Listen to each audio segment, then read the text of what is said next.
This is Sean from Tech Train Solutions, here to discuss 4 different ways that you can enter the trades. For one, trying to get into an apprenticeship program, a state accredited apprenticeship program. This is where you will get paid to do a job and at the same time learn the profession. First of all, if you're to live in the great state of Pennsylvania, PA CareerLink, click on the website and then you do a job search or you do an apprenticeship search, whatever you choose. Let me show you what I mean. Now I'm going to show you how to search. It is not very difficult, but I will show you quickly. You go under job, keyword. You type in what you're looking for. What are you looking for? What trade? Let's type in plumber. Now this is just going to find the job unless I specify apprenticeship. Once I specify apprenticeship or apprentice and hit search, it will populate all the jobs that have plumber apprentice. This person is looking for you because he wants an apprentice. You join there, you be their apprentice. There's more opportunities right there. There's one for a regular plumber. That is what you do in this website. Pretty simple and clear. And now looking at a job search I did for the Carlisle area for apprenticeships. Glassdoor.com. And if you look at all the lists of apprentices in the area, there's many different types. And look at the pay scales between 40K, $15 an hour, 30K. They're out there. You just need to look. Now I want to talk about the state of Georgia. I've had some in my chat section asked me, what do I do? I just lost my job in Atlanta, Georgia. What is my options in the apprenticeship? Well, I did some research, and State of Georgia does and have started really kicking up the notch to do a better job with their apprenticeship. So this is what I looked up quickly.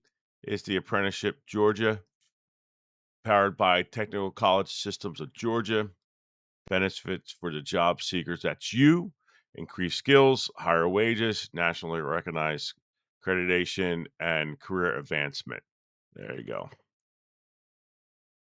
State of Georgia, Rivian, which is a very good vehicle, is launching an apprenticeship program to support their Georgia plant. I'll be honest, robotic instruments are not the easiest to work on because they have multiple servos, sensors.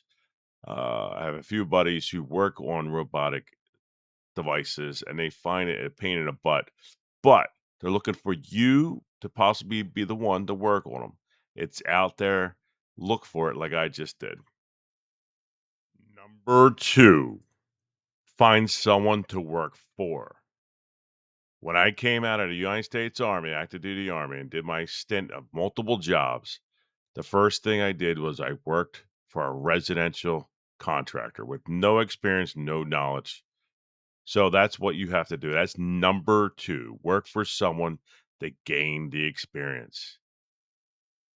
What I did is a search in Pennsylvania CareerLink and I clicked in electrical helper jobs. These jobs will get you into a door with electrical contractor. And if you don't want to do that, click in whatever trade you want to do, helper or apprentice. And what you do, you get into the job, you work for them. They get you the knowledge and experience to the point where if you finally are able to get into an apprenticeship, you may, instead of doing 5 years, you could do 3, 2, or like people in my plant that's worked in the industry for 20 years, but they never worked for an apprenticeship, but they did 20 years of experience. We hire that also. So that is another option. Number three, work for a manufacturing company that has an apprenticeship program. Those type of programs, you would usually need to work for 2 to 3 years prior to having access to the program because those 2 to 3 years is your experience and knowledge to be able to become a very good electrician, mechanic, or whatever trade they would like to have. Currently, where I work, our apprenticeship program is 3 years. Expectations that you have worked on the floor for 3 years, that you gain the knowledge of what a sensor is, what a photo eye is, what a motor is, how a motor and gearbox works, how a process works. With that experience, along with the 3 years apprenticeship, you will be a certified journeyman at the end. Examples would be the one I just showed you. Rivian is one example of working for a company towards the apprenticeship program. That is number three. Number four, I've seen this happen. I was kind of shocked that it happened when I was teaching at Delaware County Community College. I was teaching residential one and two. One of my students never touched electrical in his life, bought an electrical business with its license and was doing work. Now, how he did the work? YouTube. A lot of videos, a lot of self help books. But at least he took the initiative to take my course. I gave my phone number and everything, and he called and I would help him. That's number four, buying a business that already has the electrical license and everything else. I don't know if it's still legal, uh, but man, that definitely shocked me when that happened. What I wanted for my own knowledge is I typed in businesses for sale, electrical contracting businesses. I do not know if the license come with it. I could probably click on it and find out. But here is all the businesses that are now currently available for you to purchase to start and run and make money. I do not know if you need the experience. I have no idea. I got to look into it. I just know what I saw. It shocked me again to the core. That is number four.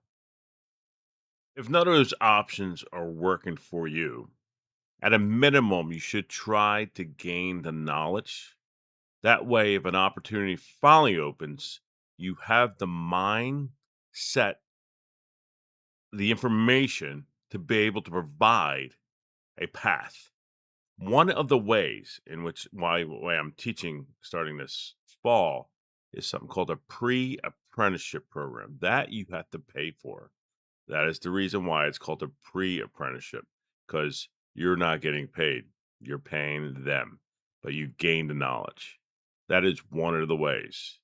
Another way to gain that knowledge is again through my company and the online computer based training that I offer to you, along with mentorship. And if you need to, if you're local enough, we can meet up and I can help you learn the physical techniques. I have trainers I built and other options. That's something to consider at techtrainsolutions.com. So, the last part of what I want to talk about, and this is, might get some people annoyed, but what is an electrical technician? I can tell you what I think it is. Electrical technician is someone that works in an industrial complex, someone who's able, when he's called upon, to be able to try to find the problem, not just through physical means of visual inspections and troubleshooting, but able to connect to any of the PLC programmable controllers in their system and minimize and find the root cause. That is electrical technician, able to do that, able to do just enough instrumentation to keep the plant running, able to go with the flow, figure things out with just the manual, and minimizing the usage of electrical engineers. That is an electrical technician in my mind. That is the person that I want to make you into. That you don't have to rely on electrical engineer. You don't have to rely on other electricians, but do understand as electrical technician, you work collaborative with other people. I just want to make you the best you can be as an electrical technician and make you hireable up to a pretty high rate. That, in my eyes, is electrical technician. High speed, high knowledgeable, and able to fix a problem instead of 6 to 8 hours within a 2 to 3 hour time period. That's what I wanted to let you know. Last thing I wanted to let you guys know.